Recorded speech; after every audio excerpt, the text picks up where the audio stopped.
Many travelers dream of experiencing the beauty of Tanzania, from its stunning national parks to vibrant cultural sites. Yet the costs often seem overwhelming.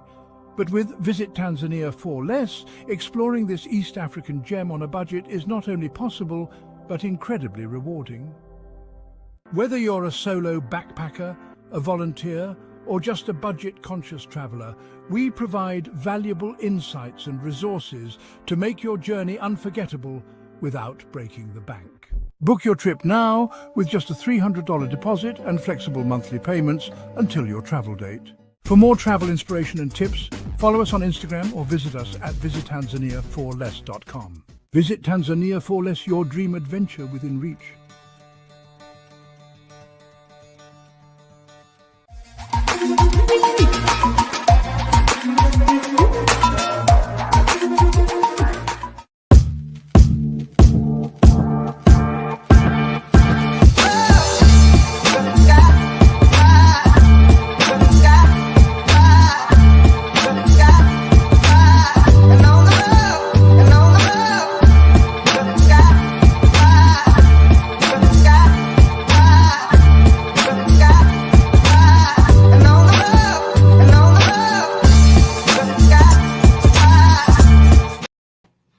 Good afternoon. It is 2 p.m.-ish.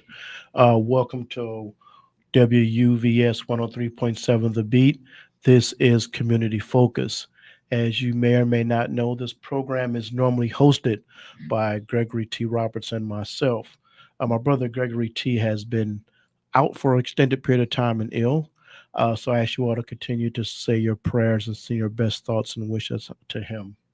In fact, not related, but I was out last week with a little illness, so it's good to be back. Let's get to our news and weather for today. Weather, low 62, high of 83, but a beautiful sunny day. I say fall day, but we're actually, 2 days away from officially being fall. Saturday, 45% chance of rain, low 60, high 77. Sunday, 70% chance of rain, low 61, high of 72. Monday, 64% chance of rain. 65% chance of rain with a low of 64 and a high of 73. Tuesday, the rain continues, low of 62, high of 74. On Wednesday, we have it partly sunny, low of 57, high of 73. And on Thursday, the sun is out in full, low of 52, high of 72. That is your weather for the next 7 days.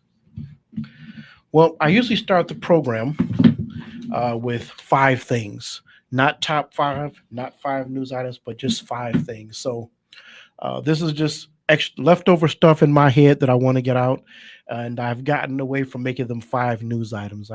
We're all newsed out. So these are just 5 things I'm dumping out of my brain today. If you've never heard of C.S. Lewis, again, I'm a man of faith, but if you've never heard of C.S. Lewis, he wrote something called the Screw Tape Letters. If you've never read those, take a look. They're actually letters written by Screw Tape, who's a senior demon in hell, and he's writing to his nephew Wormwood, and he's writing him about and giving him instructions how to damage the human soul, how to corrupt the human soul. It's an interesting read. This also, again, with an eye toward news, and I'm not going to just talk about news. Remember, one of my favorite shows was The Closer. If you go on YouTube, type in The Closer, Serving the King. There's about a 4-minute clip there from season 2 of The Closer. Treat yourself and go on YouTube and check out that little clip.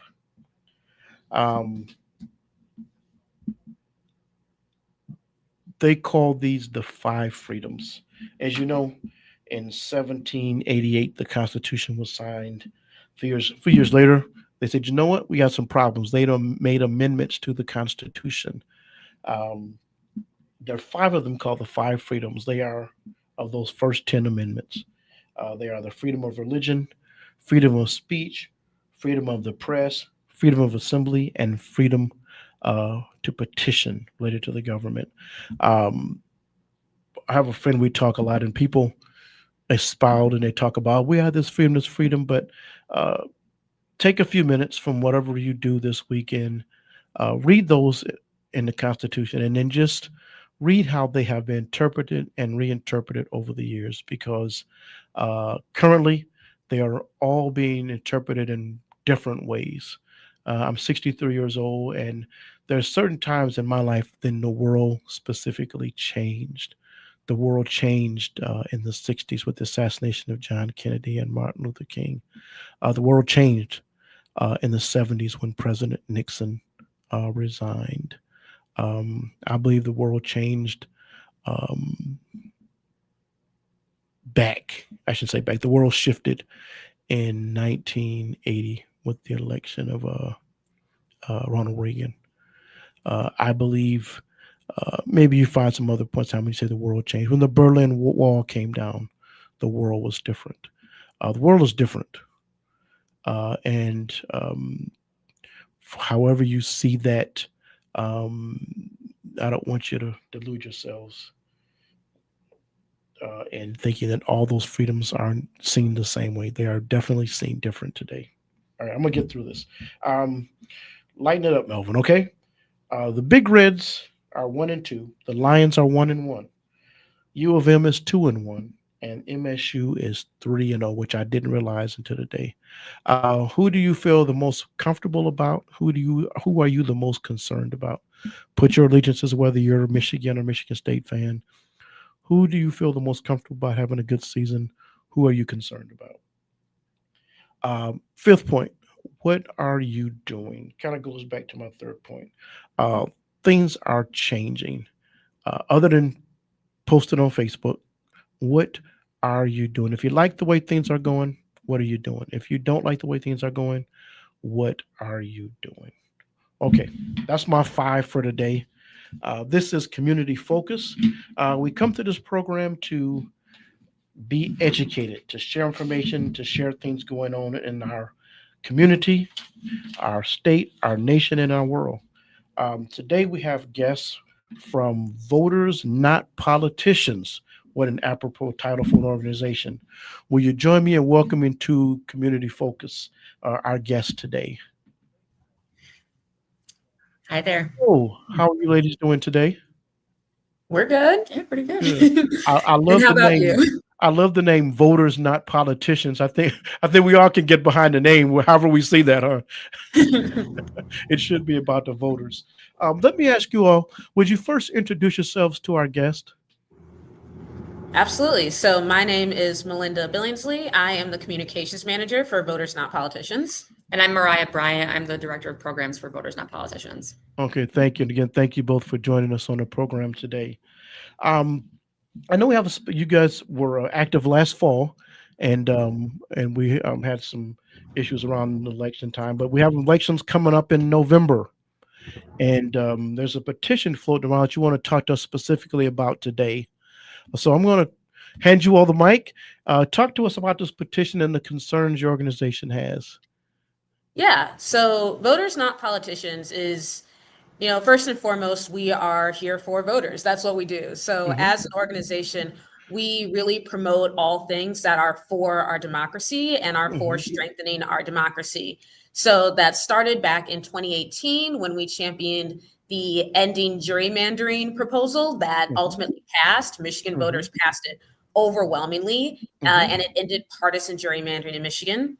In Yes. 2022, we collected signatures for Promote the Vote 2022, which expanded ballot access. Hmm. Lots of voters love our early voting, absentee voting, all of those things that Yes. we got with Promote the Vote 2022.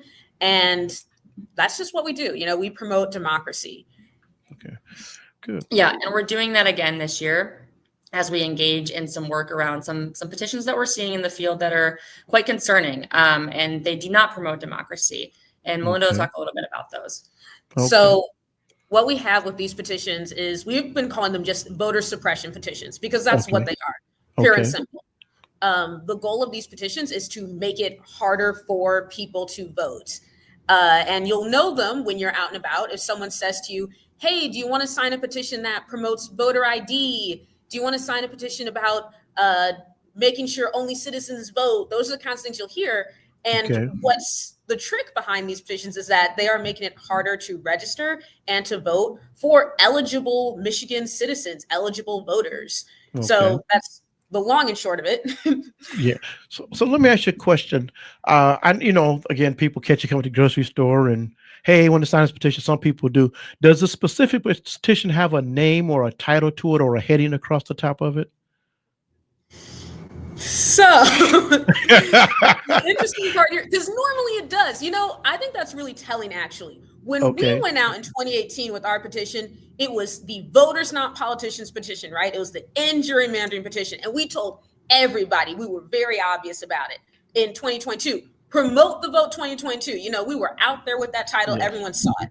With Yes. these petitions, they're sort of being sneakier. There's two Okay. different petitions, first off, promoted by two different groups. And there's not a name they're all going under. There's not one particular way you can find them out and about. And they're sort of hiding themselves because they're trying to make it harder to vote. And what they don't want to do is get caught. They're sort of relying on people not recognizing them out in the field because folks who know about this would be the first to say, hey, don't sign that. That's the one making it harder to vote. Okay. So I know people, again, they catch you coming out the stores like, hey, just sign this. What should, when you get brushed like that, what should people say to people to approach them? Like, I know, again, I'm going to throw this one out. If you can't see the title or name on the petition, don't sign it because you don't want to sign a blank petition. And is that even legal to do that? So on the petition, on all petitions legally, you have to have the 100-word summary. And that's the really important part here. What these circulators are counting on is folks not reading that summary. So at the top, 100-word summary, no matter what the circulator says, that summary has to be legally true and accurate. So when the circulator is saying, oh, just sign this, it's about voting rights or something, don't just believe somebody. Read it yourself. General rule, do not sign something you did not read. Never sign something you did not read. Lesson for life there. So yeah, and the same thing with this one. If you read it, you will see that it says things like requiring a passport or birth certificate when registering to vote, requiring in-person registration. It wouldn't let you register online anymore. These things that make it very much harder for everyday eligible Michiganders to go register and vote or update our registration, whatever we need to do. These petitions would take that away. And it says that right on the page. They won't say that out loud, but it is written right there at the top.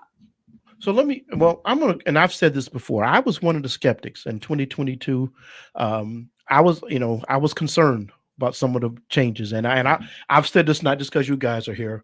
I have been impressed by how it opened up the opportunity for people to vote. I had some concerns. I've worked in local government quite a bit, and I had some concerns. But I've been pleased how it opened up opportunity and barriers for people voting. So let me ask you this question. For people that don't know, and we promote this here at our station, election time, we shut off the music. We promote people going out and vote. For people that still may not know, what is required for you to be eligible to vote? Absolutely. So in the state of Michigan, you must be 18 or older, and you must be a citizen of the United States in order to register and vote. Well, there's pre-registration. Yeah, I was going to say, and now thanks to 22.2, we have available to us the ability for 16 and 17-year-olds to pre-register so they can fill out a very similar voter registration form that once they turn 18, they are automatically registered to vote. So if they're, for folks whose birthdays are really close to the election and maybe they don't have time in between that birthday and the election to go get registered, they can do that in advance and they can just show up on election day. In addition to that, of course, we have same-day voter registration. Yes.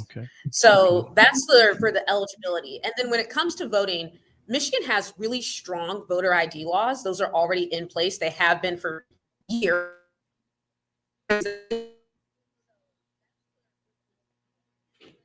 You have to sign a legal document to make sure that you are who you say you are. It's called a legal affidavit. And that is required before you are allowed to vote. So there's already a voter ID law in place. Prior to 2020, Michigan actually had one of the strongest voter ID laws in the country. Other states have caught up, but we were ahead of the game. Yeah. Now, and I know we're having a little trouble with our our communication. I don't know if you guys, it clicked out for a second. So I don't know if you'll click back in and hear me. Yeah, we can hear you. Maybe, Okay, well, good. Well, maybe you can hear me with the screen's okay. frozen. So let me ask you this, and because we, as these petitions are being presented, we know that the last few elections have been audited and reviewed and canvassed to death. When all that was said and done, what was the actual percentages or numbers for voter fraud, people voting, improperly?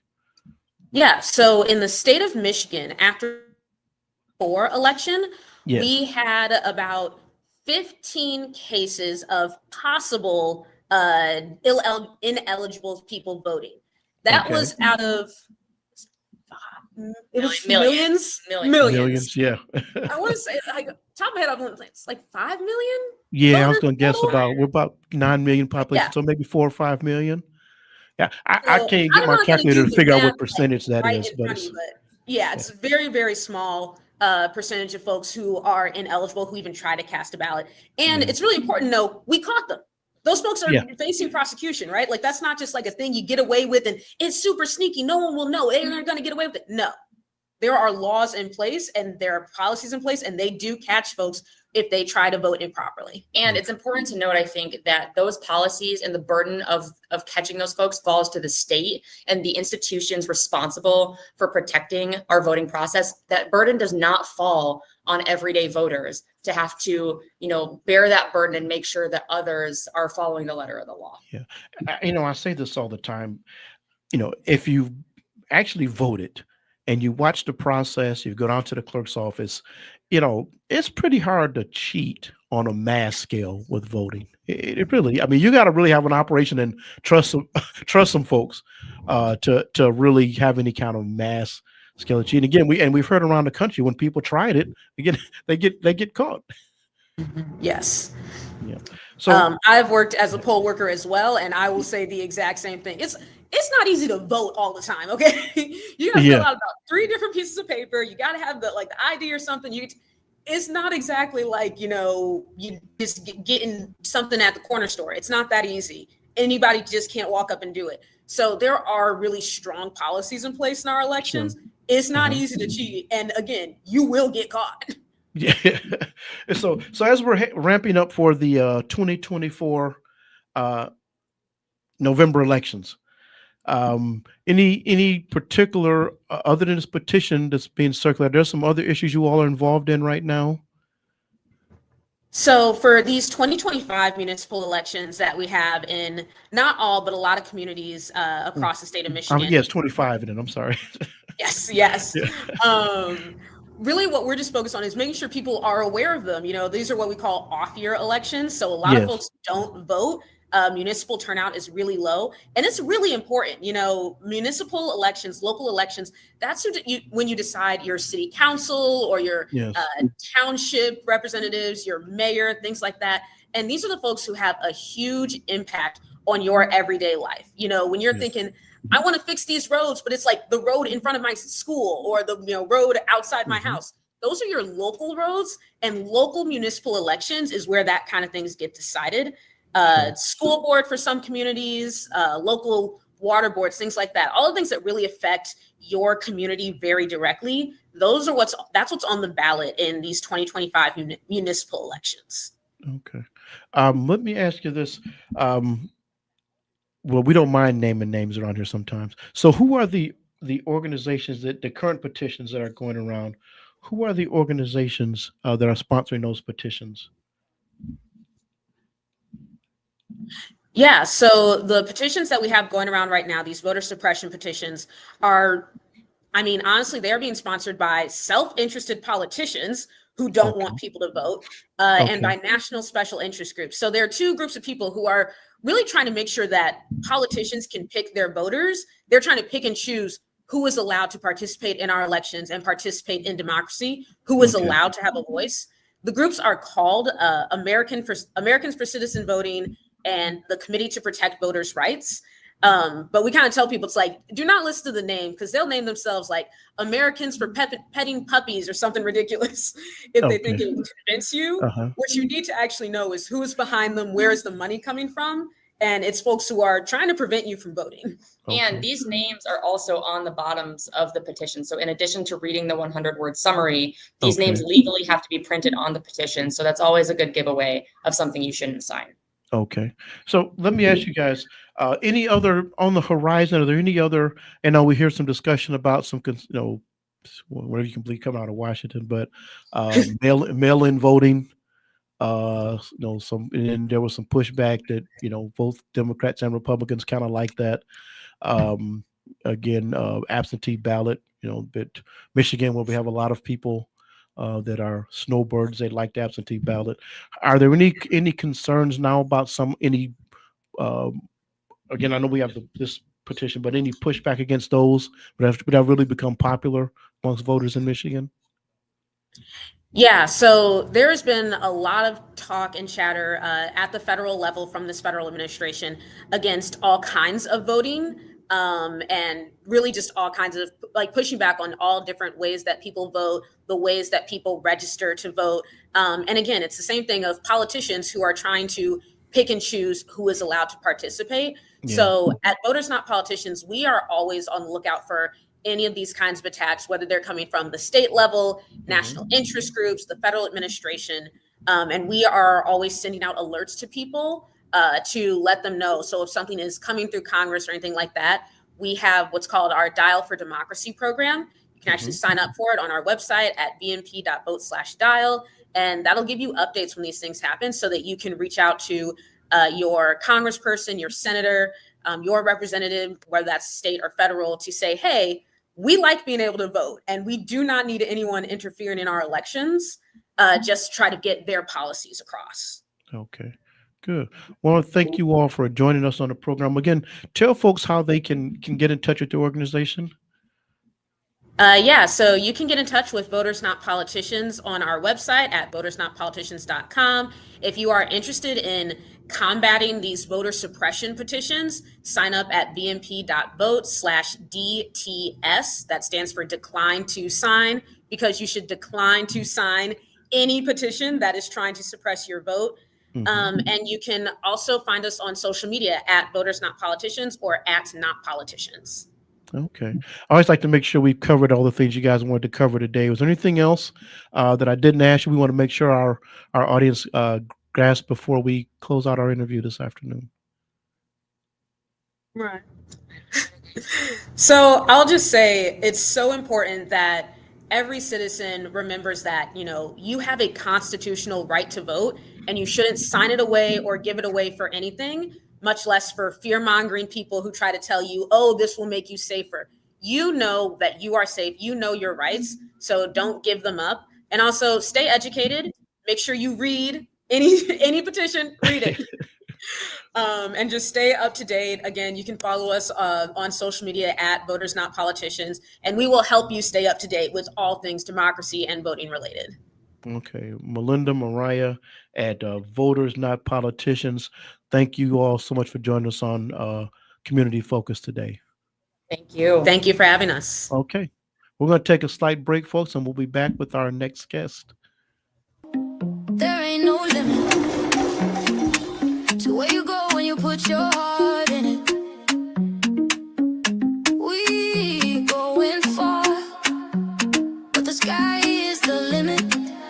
There ain't no place like home. It's the kids' free trip to Africa, going back to the motherland. You gon' wish you were there with us. Pack your bags 'cause we're leaving now. Kids' free trip to Africa, going back to the motherland. You gon' wish you were there with us. Pack your bags 'cause we're leaving now.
This Friday, the heartbeat of the motherland drops. Let me show you now. We came from the motherland. I'ma hold you down. Get ready for One Africa, the Imara Project. You smell like and taste like love. A powerful celebration of our culture, our history, and our unity through the sounds of Afro beats and Afro soul. Black and bold, doing them all. We are one people. We are one people. From the bustling cities to the vibrant villages, from the drums to the mic, this is the music that connects us all. She knows she's the truth with them braids, twist, afro. I say you better let her know. One Africa, streaming everywhere this Friday. One Africa, where the rhythm meets the soul. Good afternoon. Welcome back to Community Focus. We're still trying to get in touch with our next guest. We have some things. This is live, and just as live things go, sometimes we have issues. So we are expecting our next guest in the studio any moment. So in the meantime, we do it. We fill time. We talk. We have conversations. For those of you that don't know, again, this is Community Focus. This is on your radio. 103.7 The Beat, and it's also we are on Facebook Live. You can go to WVS 103.7 The Beat, to our page, and to our program Community Focus. During the program, if you have comments, if you want to, we don't take phone calls, but if you want to make comments on the Facebook Live, you can feel free to do that. At any time, we welcome your comments during the program, and we try to read those as we conduct our interviews.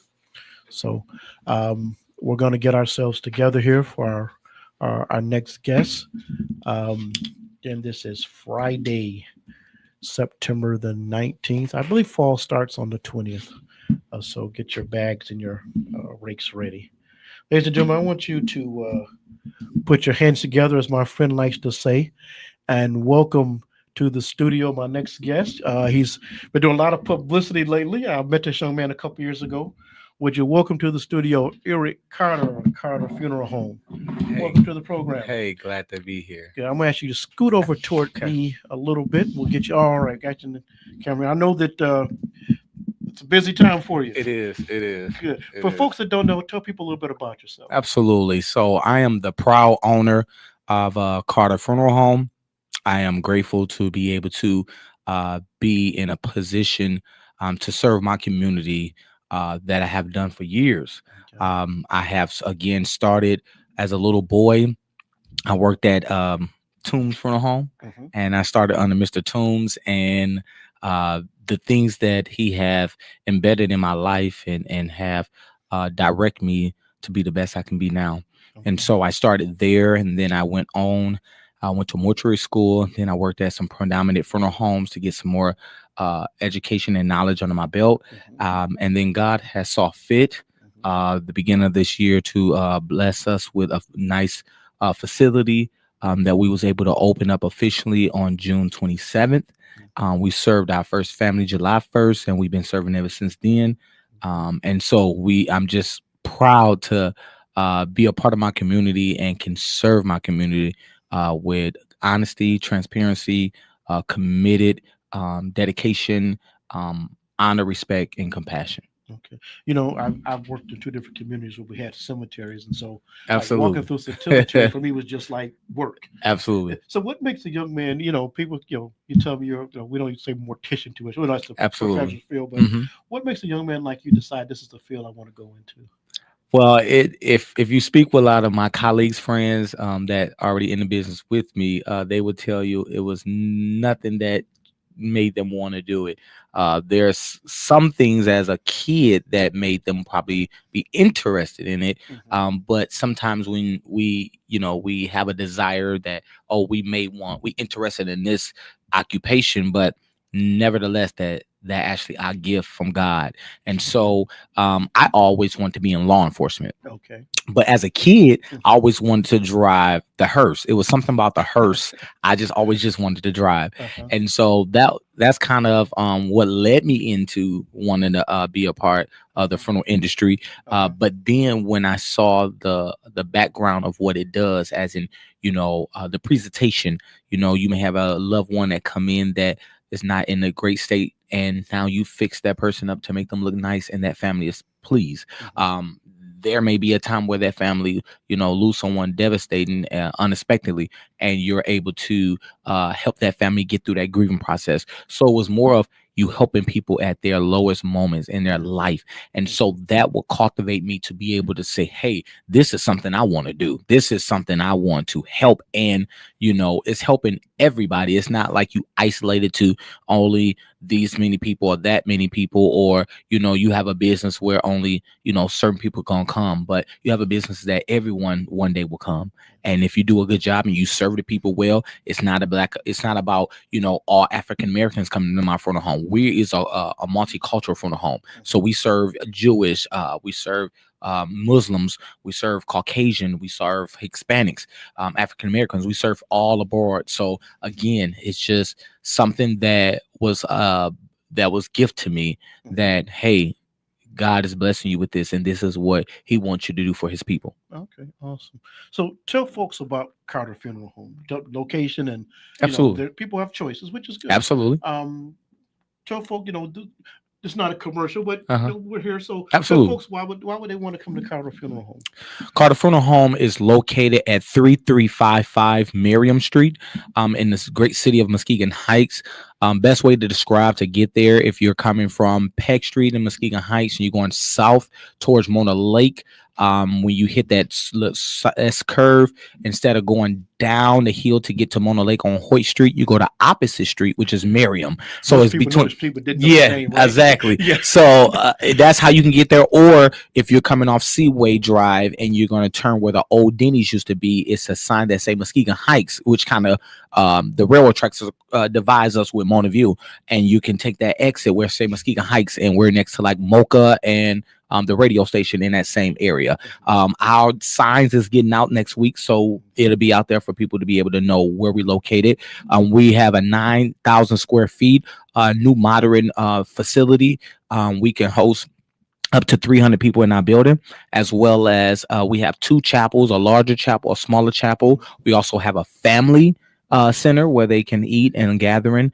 We have a nice deck and balcony, and our facility is really nice and up modern. And we love for anyone that did not get a chance to come to the open house, please stop in. We'll be love to give them a tour.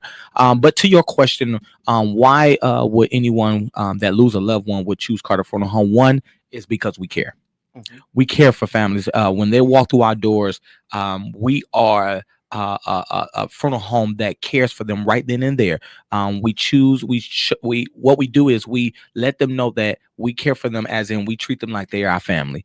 Again, our prices are is unbelievable, where we work to accommodate to the needs of families and their financial needs. Doesn't matter if you got a quarter, a dollar, a penny, or $1 million, we're never going to turn you away. We're going to serve you like you have a lot. Again, our presentation, I talked before last week, I was speaking to somebody and I told them that one thing about us is our presentation. My staff, we're all apart. We're going to dress the same. We're going to walk the same. We're going to talk the same. We hold a high standard in class of excellence of serving families. Presentation of their loved one, they're going to look pleasant and at peace. Despite the circumstance, we work hard in our prep room to make sure that the deceased loved one look very present and at peace.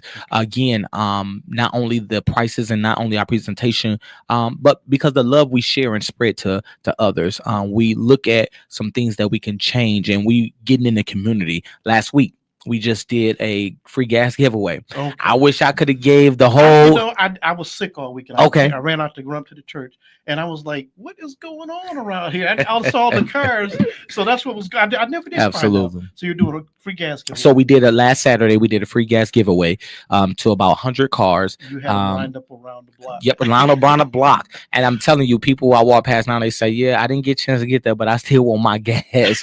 But again, we were able to bless the community because we only been open up since the end of June, beginning of July, and the amount of families that have poured out to us and just support us, we want to give back to the community right away. And people were saying, "Well, Eric, don't you think it's too soon? You just start." Listen, no. We got our boots on the ground and we running. We're going to show the community we here. We have many things that we're going to do in this year with the community. So hope they stay tuned to events. But yeah, we are different from the home digital culture, and we're going to continue to give that high standard of excellence to this community to show them that, you know, when death come, that take that burden off you, put it on us, because we do care. We got a question from one of our listeners, Michael Anthony Smith, who's former Muskegon Heights resident, lives in Texas now. He says, "Are you from Muskegon?" What he probably said is, "Who your people?" Yes. So I am originally from Muskegon. I was born and raised here in Muskegon. My family is a lot of people know Crackerjack. So that's part of the Hathorn family. And far as my great grandmother, Gus and Mildred, Terry, Ernestine, Tim. A lot of people know my uncle CC from Smith Tire. So I'm real embedded in the community, and everybody will tell you, like, we some way can. So I might say you my sister, my brother, but some way. So yes, I am from Muskegon.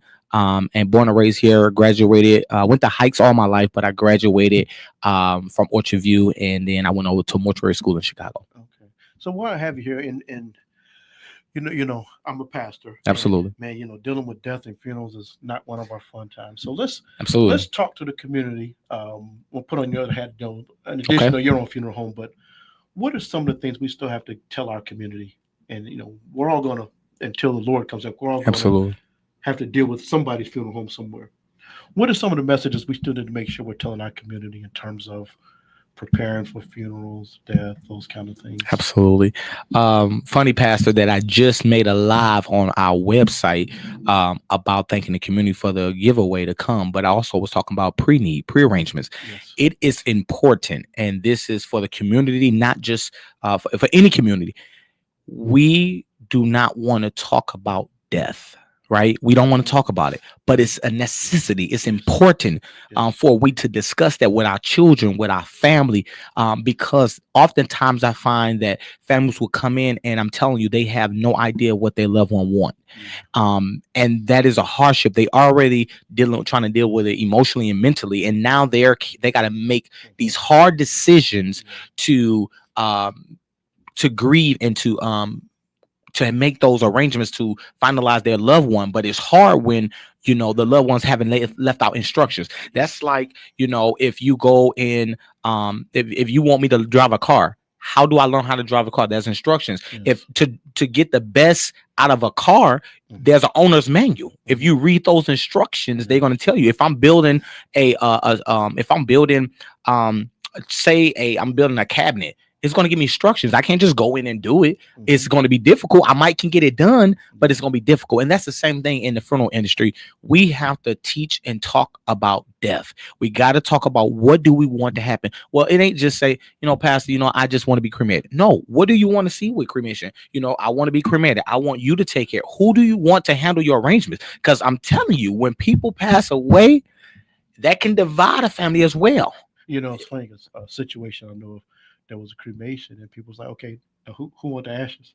And nobody had thought about it. It's like, oh, yeah. So you want to get those outlined. But again, this is one of the biggest things that in our community that people don't realize is that if you have insurance, let your family know this is my insurance papers. Because there's no way to funeral home. There's no database in this world that can figure out my mama got insurance, but can you look it up and see if no, You have to know the insurance name, and then we can give them the information, and then they can be able to try to see if they have a policy. But again, if you bar on your policy, you got to let your family know, because then they know how much you got. Yeah. They don't, so those things, you have to sit down and talk about that. And what I recommend, we pray and we hope that the community will, choose us and call on us. But if not, go find a funeral home that you can sit down and say, hey, I want to make my arrangements. So everything is taken care of. So then if your family don't know something or something going on, we got it in document on hard copy of what's going on. But that's important. Get some prearranged, get some life insurance. Now explain to people again, even with the prepaid, because, and I had to do some research, so explain to people how the prepaid works and how their dollars are protected.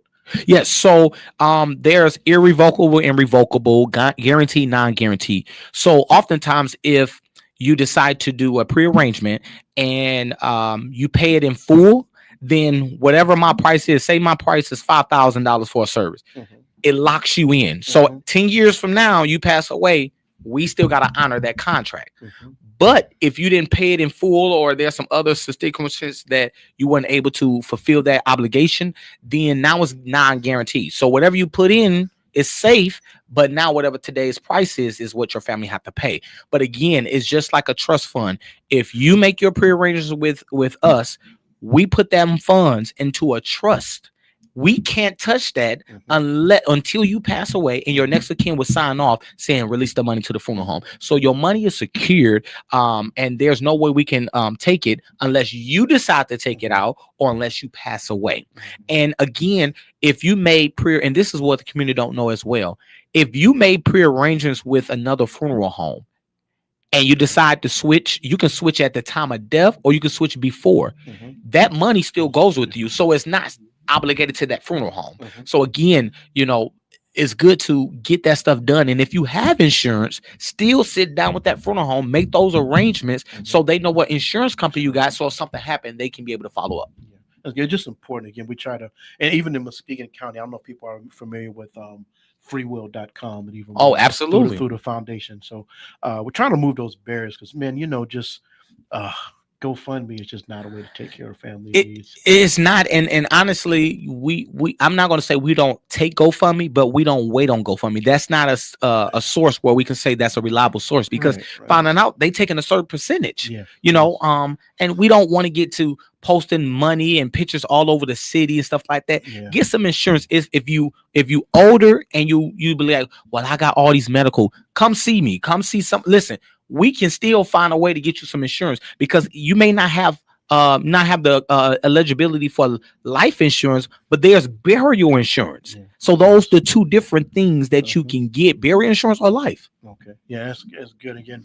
And I think you're also reminding people it's more than just you do more than just the funeral. Absolutely. There's other information you can get, life insurance. Absolutely. That there's a lot more resources. I hope folks will take advantage, Correct. And I should tell people again, I met you a couple years ago and I'd heard about you opened the place, and I just was driving by and stopped in one day. I was like, you're not ready to open yet, but show me around.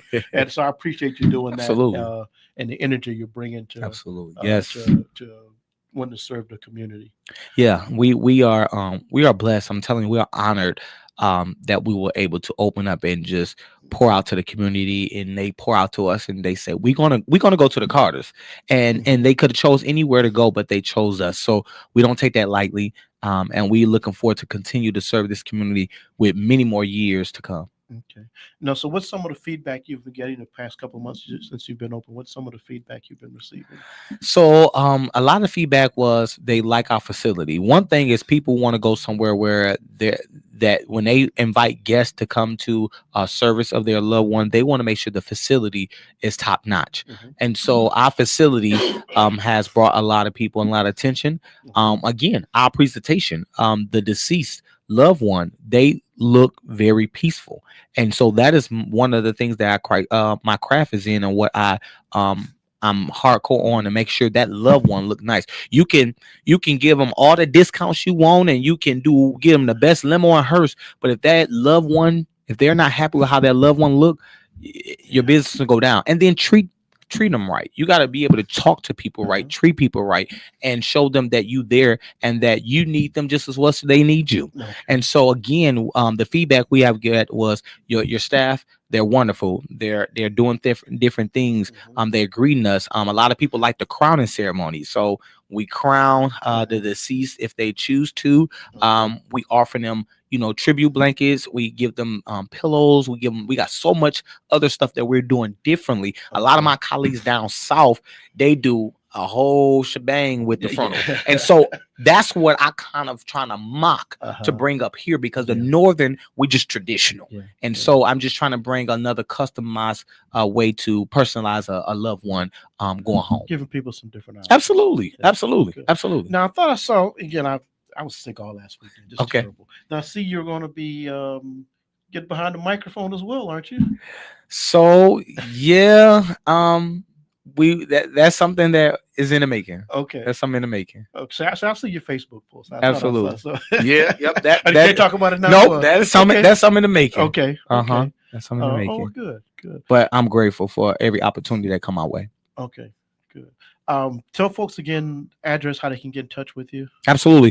To Carter Funeral Home, we are located at 3355 Merriam Street in Muskegon Heights. Our telephone number is 231-246-7611, and our website, you can reach us on Facebook, is Carter Funeral Home, or you can go to www.carterfamilyfuneralhome.com, and that's where you can see our website as well. Okay. Two other things I want to make sure I touch on. You're a young guy. Absolutely. Let's talk about, we get a lot of young listeners. We do a lot of interviews with young people starting businesses, those kind of things. You're starting, you've been in a business, but you're starting your own business. Correct.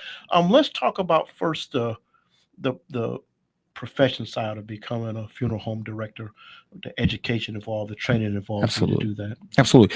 To become a mortician or funeral director, there's a couple steps that you have to take. The first step is that you want to make sure you got a high school diploma and that you go to a mortuary school. There's a lot of mortuary schools around the nation. Now they have trimmed it to where you can do everything online and don't actually have to go to the school. The two closest mortuary schools we have here, located in Michigan, one is Wayne State. That's more of a 4-year. And then it's not in Michigan, but it's close to Michigan, Chicago, 3 hours away. It's called Worsham, where I attended. And then you also got Malcolm X in Chicago. But Worsham has allowed you to do things online. So you only go there one time out of the whole program. The program is 16 months. So you can get right out of high school. If you got prerequisite courses already, that trim down your quarter. Or if you don't have no prerequisites, they still accept you and you can do your prereqs there. So it's a 16-month program that you do online. And then once you complete your mortuary science degree, then you have to take the national board. So the national board is the arts and science. And once you pass those boards, then you move on and take the state law test, which is, just about the laws and stuff. And then once that you license. And now that the state has now requiring you to do continued education. So you have to do well, the good thing was they just initiate this new law rule that now you have to do it. At first, for many years, you didn't have to. Wow, okay. So now the old heads, they like, oh man, listen, I ain't never did use the computer. Now they got to do it, but they making it where it's easy for everyone. So yeah, you do you graduate from school, take the test, and then you're licensed, and then you move forward and you have to do apprenticeship as well. So you have to do a year apprenticeship. Now, the good thing about Michigan is that you can do your apprenticeship while you're in school. So when you get out, you don't have to wait to do it after you get out of school. One thing you probably didn't know, and I'm just throwing that out there now, is Colorado is the only state that you don't have to be a licensed funeral director. You don't have to go to school, do nothing. So you can just move to Colorado and open the funeral home up. It's kind of scary, but I know the state boards down there is trying to make some changes, but they was the only state that you can open a funeral home up in. Go down to Colorado. So how long is the apprenticeship? Apprenticeship a year. Okay. So do a year, and I did my apprenticeship through a predominant funeral home here, and so it's easier, and it's really nice that you can do a school online and then you can be at work at the same time and school, and it's kind of allowing you to understand it better. Of course. So yeah, that's good. So now let's talk about the other side of this. And again, the checks got your name on them. yes, sir. The employees looking for the check on Friday, they come to you. Absolutely. Everybody's calling. The bills come through. Mr. Carter. We send you the invoice. Absolutely. So let's talk about that side of being the business owner and you go from and I know you kind of have owned some business before this, but Absolutely. this is business big. Your name's on this. Absolutely. High visible. Let's just talk about that aspect and maybe some things you had to learn or deal with being the business owner. Absolutely. So a couple of things I had to learn about being a business owner is one, the best asset to your business is your employees. You have to treat them right. You have to make sure you take care of them and being transparent and let them know what you expect of them and what they expect of you. Second would be you got to pay your bills. You got to pay your bills. You got to make sure that you're not as a new business owner. It's a lot of things you want to do. You want all this marketing. You want to do all this stuff, but some things you have to just slowly get into. You do not, and that's what I had to learn. Because I was like, I got to get my name out there. I got to get this. I got to get that. Oh, I got to get this type. I got to have my pens with my name on it, a notepad, and a lot of things will come in time. Slowly show the people that when you get in a new business, show the people your product, what you can serve, what you can give them, and show your craft. So when you give them, if you finna make some lemonade, make sure that lemonade is the best lemonade with some cold ice to it, right? Yeah. Because again, you want to show your product and show what your service or what you giving out and let them feel something different. Because if you give them something different, then they're gonna come. It's many funeral homes around here, and I'm not against any of them. Sure. But again, I'm giving the community, and I will continue to give the community a different outlook, a different service. So that again is just, as a business owner, you have to learn that you got to pay your bills, take care of your employees, and again, don't put too much on you. But again, you got to make sure the money flow is in there too. Yeah. So how do we make money flow? You make money flow when families call on you and say they need a service. And again, in the business, and I didn't like this term, but in the business is that you are like a salesperson. Because you want to sell the highest casket, you want to sell this, you want to sell that to get the best you can get revenue out of it. But again, I'm not that type of person. I'm the person that, I want to sell, but again, I want to sell to their bracket. I want to make sure it's feasible for them. I want them to walk away knowing that they don't have to worry about a bill, or they don't have to worry about, we owe him this much money. So we try to work it out where it's feasible for them. But again, you have to learn how to make sure that you have a good accountant, that you got good books down. Because if you ever get audited by the state, Michigan is starting to be a hardcore state on a lot of things with businesses. And so again, you just got to know how to market, when to market it, what to do, who your audience is, and again, making sure that you are doing things the correct way, because you don't want you can be a bad paying bills and you don't want a family in there, not a lights cut off, and they trying to figure out how they're gonna bury their loved one. So those things you have to make sure that you're doing the correct things, because you're in the public eye, as even though it may be silent, you in the public eye on everything you do. Sure. First word, speaking with Eric Carter of Carter Funeral Home, new funeral home here in Muskegon Heights. I'm glad to say here in Muskegon Heights. Absolutely. Located at 3355 Miriam Street. Okay. And if you don't know what Miriam Street is, punch it in your GPS or give you a chance to learn a little bit more about the names of the streets in your city. Mr. Carter, thank you so much for joining us. Appreciate it. It's interesting you said about first things, those employees. I'm preparing for Sermon Sunday, and I'm talking about leaders and followers. Okay. Most leadership experts say that the leader is 10 to 20% responsible for a business being successful. The other 80% is the followers. Absolutely. So it's interesting you say that. I might quote you. But it's interesting you say that. That was the first thing you said. Is it comes down to those employees. Yeah. The leadership, and again, to add to that really quickly, is that I represent my community. So when I'm not at work, I still represent them. Right? I still represent Carter Funeral Home, and I tell my staff, before you decide to put your name down for an application, think you're gonna work here, you gotta understand that you gotta represent me even when you're not at work. Because people gonna look at you, they're gonna know, hey, why would I go to Carter-Hathorn home and I just saw one of his employees doing this and doing that? So we be mindful of what we do and how we do it, especially pertaining to the public. Again, leadership. All right, that's important. Thanks so much for joining Absolutely, I us. appreciate you. As I give my it's interesting to hear. When I come in or the day before, I kind of think of my remarks. I sit here and wrote, there's 3 funerals I got to try to get to tomorrow. Then I sit here and I saw a 4th one, a guy I knew up in the next block growing up. So somehow I'm trying to get to 4th funeral, which is a lot. Yeah. Not just show up and say something. Yep, absolutely. But I looked this up.